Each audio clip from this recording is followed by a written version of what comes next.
yang Krista chỉ sơ lý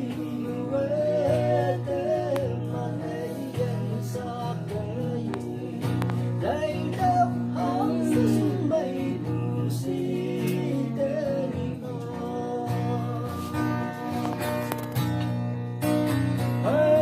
Hallelujah hóng sinh mây bù cao vang sớm xì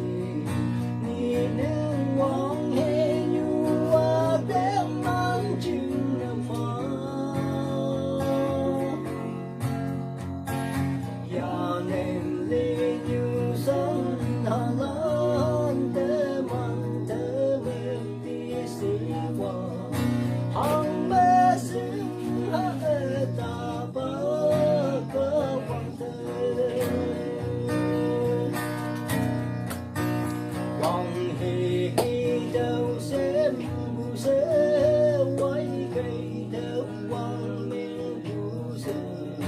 hàng ngồi em bay bước đè món cơ ta lớn vì bù nấp nhạc xin hồng vỡ hăng ngồi em đi bê lạc lạc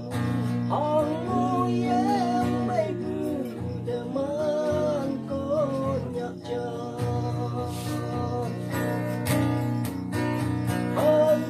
Hallelujah hăng xin mây bước cao vang sớm xì ni nương vang hê nhu a tem mang chừng là ba ya nem le nhu san ha lan tem man te me ti si wa hang me sim ha e ta ba ka wang te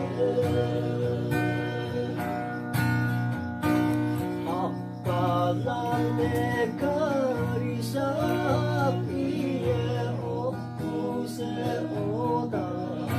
Ikari yogatok yume mukem Ikem dugatok nyuwa kawang eleng punemo Iota pute kawang iyelay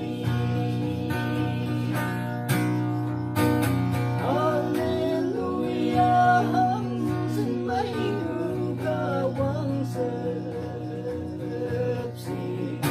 ni nương vang hê nhu a tem mang chừng pha ya nem le nhu san ha lan te man te me ti si wa hang me sim ha e ta ba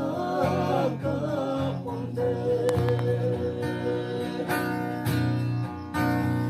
ai ông trong quê hát như nhí cao vắng bay bay phụ nề dục nộp chung hoàng thế yên yên cho tình ta y ta bu yên yên